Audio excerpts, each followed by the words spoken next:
क्या हो गया इन लोगों को? अपनी मस्जिद को बचाने के लिए, दरगाहों को बचाने के लिए, खानखाओं को बचाने के लिए तुम कब तक लड़ोगे बताओ मेरे को? अरे मैं खराब हूं तो खत्म कर दो मुझे, हटा दो मुझे, इस दुनिया से निकाल दो, मगर तुम तो कायद बनो, तुम इत्तेहाद पैदा करो। कब तक तुम इस डर में रहोगे वो जीतेगा ये जीतेगा? अरे कोई भी जीते उसको तुम्हारी मस्जिद से क्या मतलब, कोई भी जीते उसको तुम्हारी शनाख्त से क्या मतलब, कोई भी जीते वो तुमको क्या इंसाफ करेगा? इंसाफ तुमको करना पड़ेगा अपने लिए, आने वाली नस्लों के लिए। नरेंद्र मोदी ने वक्फ बिल का कानून पेश किया। नीतीश कुमार के पास सिर्फ 13 या 14 एमपी, कितने आसिम बेकार? 13 है, 13 या 16, 13 हैं। अगर एमआईएम पार्टी के 3 एमपी होते, अख्तरुल ईमान और इम्तियाज जलील मेरे साथ होते, मोदी 10 बार सोचते थे ये बिल को लाए ना लाए, मगर आप थाली मार रहे हैं, आप लोग थाली मारते हैं। अगर हमारे 3 एमपी होते, वो कानून या वो बिल नहीं आता जिसके जरिए नरेंद्र मोदी उनकी सरकार वक्फ को खत्म करना चाहते हैं पूरे भारत में। कोई जायदाद वक्फ की नहीं रहेगी, मेरी बात मैं जिम्मेदारी के साथ कह रहा हूं, कोई जायदाद नहीं रहेगी वक्फ की। कलेक्टर को इतना पावर दे दिया जाएगा कि कोई भी कलेक्टर के पास जाकर बोलेगा, ये कलेक्टर साहब ये जो यतीम खाना है, ये जो खानखा है, ये जो दरगाह है, ये जो मस्जिद है, ये वक्फ नहीं है। अब मेरे इस बोलने के बाद बहुत से लोग बोलेंगे ओवैसी तुम क्या कह रहे हो, पागल हो क्या? कोई भी जाकर बोल देगा अरे ये कानून में लिखा है, इस बिल में लिखा है, क्या लिखा है कि कोई भी रोड चलता आदमी जिसका वक्फ से कोई ताल्लुक नहीं होगा, वो जाकर कलेक्टर को बोलेगा इंक्वायरी ऑर्डर करो। कलेक्टर जैसे इंक्वायरी ऑर्डर करेगा, उसमें कोई टाइम लिमिट नहीं है। जब कलेक्टर इंक्वायरी लिखेगा, इंक्वायरी कंप्लीट होने तक वो प्रॉपर्टी वक्फ की नहीं रहेगी। आप तो चले गई प्रॉपर्टी आपके हाथ से, दरगाह आपके हाथ से निकल गई, खानका आपके हाथ से निकल गई, मस्जिदें आपके हाथ से निकल जाएंगी, कब्रिस्तान आपके हाथ से निकल जाएगा। इस तरह का गंदा बिल इस भारत की पार्लियामेंट में मोदी ने पेश किया।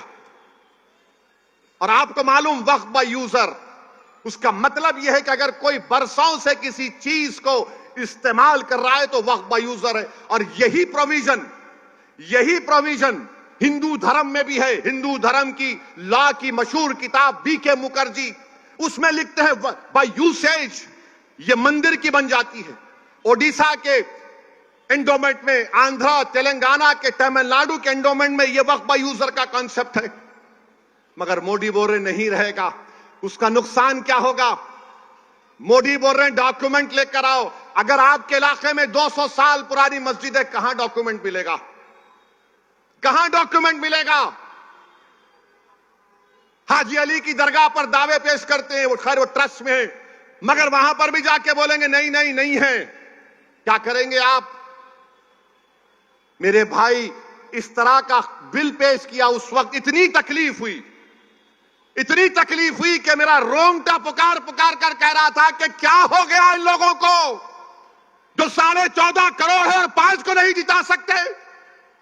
अपनी मस्जिद को बचाने के लिए, दरगाहों को बचाने के लिए, खानखाओं को बचाने के लिए तुम कब तक लड़ोगे बताओ मेरे को? अरे मैं खराब हूं तो खत्म कर दो मुझे, हटा दो मुझे, इस दुनिया से निकाल दो, मगर तुम तो कायद बनो, तुम इत्तेहाद पैदा करो। कब तक तुम इस डर में रहोगे वो जीतेगा ये जीतेगा? अरे कोई भी जीते उसको तुम्हारी मस्जिद से क्या मतलब, कोई भी जीते उसको तुम्हारी शनाख्त से क्या मतलब, कोई भी जीते वो तुमको क्या इंसाफ करेगा? इंसाफ तुमको करना पड़ेगा अपने लिए, आने वाली नस्लों के लिए। मगर तुम ये समझ रहे हो नहीं नहीं वो दूसरा ठाकरे है ये अच्छा है। कौन क्या किए बताओ आपको? जब यह वक्फ का बिल पेश हो रहा था, उद्धव ठाकरे के पूरे एमपीज बाहर खड़े हुए थे, कोई लोकसभा में नहीं था। मुझे मोशन देना पड़ा इंट्रोडक्शन के खिलाफ। मेरे भाई जागो, मजलिस के लिए नहीं तो अपने लिए, अपनी नस्लों के लिए, अपनी शनाख्त के लिए जागो। तुम नहीं समझ रहे, तुम्हारी आवाज अगर असेंबली में नहीं होगी, तुम्हारी आवाज अगर कॉर्पोरेशन में नहीं होगी, तुम्हारी आवाज जिला परिषद में नहीं होगी, पार्लियामेंट में नहीं होगी, तो कौन तुम्हारी आवाज उठाएगा बताओ? आज ये खतरा हमारे सरों पर मंडला रहा है। अगर मोदी इस तरह के बिल को पार्लियामेंट में दोबारा पेश करेंगे, अगर वो कानून बन जाएगा, खुदा ना खास्ता हम कई मसाजिद, मदरसे, दरगाहें, खानकाएं, कब्रिस्तान की जमीनों को खो देंगे। और आपको मालूम, दिल्ली में सच्चर कमेटी ने पेज नंबर 221 में कहा कि दिल्ली में 130 वक्फ की प्रॉपर्टीज पर गवर्नमेंट ऑफ इंडिया ने, यानी मोदी की सरकार ने कब्जा करके बैठा हुआ है। उसकी लागत 2007 में 3000 करोड़ की थी। आज हम 2024 में हैं, कम से कम 10,000 करोड़ की प्रॉपर्टीज हैं जो गवर्नमेंट ऑफ इंडिया उस पर एंक्रोच कर रही है, काबिज है। मेरे भाई बताओ, अगर हमारे नुमाइंदे नहीं रहेंगे, हमारी आवाज नहीं उठेगी, तो फिर कौन उठाएगा तुम्हारी आवाज को? मौलाना आजाद को बोलने नहीं देते थे।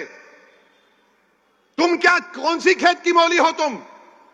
मगर सबक तो हासिल करो कि सन 47 के बाद जो मौलाना आजाद से हुआ वो हम पर तो चल रहा है ना, बीत रहा है हम पर। मेरे भाई, तुम क्या उस वक्त जागोगे जब तुम्हारे महलों की मस्जिद पर नोटिस लग जाएगी, this is not a Waqf property?